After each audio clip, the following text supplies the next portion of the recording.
unsettled the dogs sleeping in front of the fire, sending them barking around his feet. A clipped command from Alex made them slink back to their rug and assume their drowsing state. "That's what we need to do. It'll be a publicity exercise such as Isla Sagrado has never seen before." "And you think Abuelo is losing his marbles?" Benedict asked, and took another sip of his wine. "No," Alex said, excitement beginning to build in his chest. "He's right. That's exactly what we must do. Remember the curse. If the 9th generation does not live by our family motto of honor, truth, and love, in life and in marriage, the Del Castillo name will die out forever. If we each marry and have families, well, for a start, that will show the curse for the falsehood it is.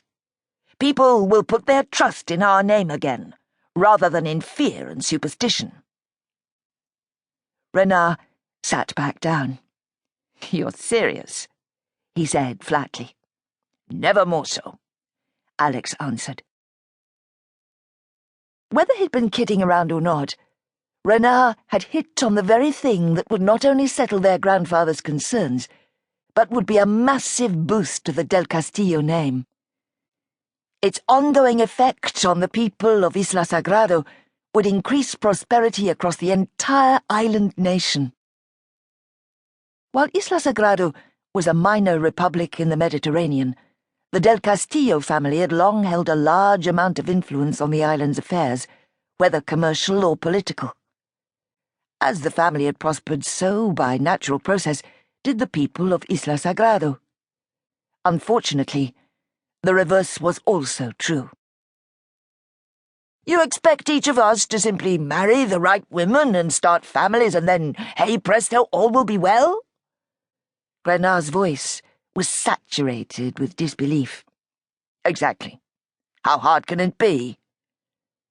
Alex got up and patted him on the shoulder. "You're a good-looking guy. I'm sure you have plenty of candidates." Benedict snorted. "Not the kind he'd bring home to Abuelo, I'd wager." "You can talk," Renard retorted. "You're too busy racing that new Aston Martin of yours along the cliff road to slow down long enough for a woman to catch you." Alex walked over to the fireplace and leaned against the massive stone mantel that framed it. Carved from island rock, the hearth had seen generation after generation of his family sprawl in front of its warmth. He and his brothers would not be the last to do so. Not if he had anything to do with it. "All joking aside, are you willing to at least try?" he asked, his eyes flicking from one brother to the next.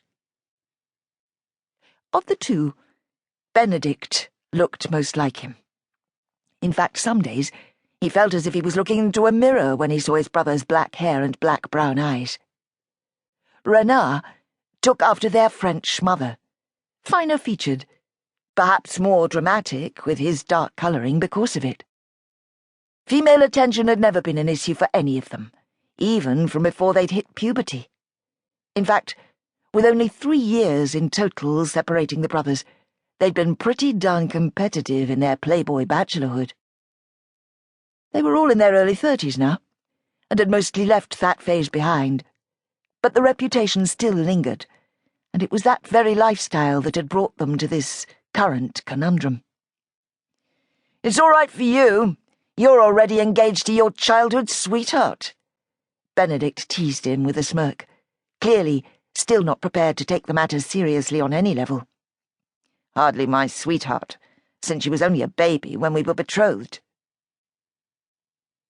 25 years ago, their father had saved his best friend, François Dubois, from drowning, after the latter had accepted a dare from their father to swim off Isla Sagrado's most dangerous beach, below the Castillo.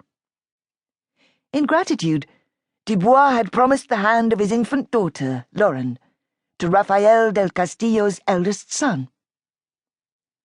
In a modern society, no one but the two men had ever really given any credence to the pledge. But the two men were old school, all the way back down their ancestral lines, and they'd taken the matter very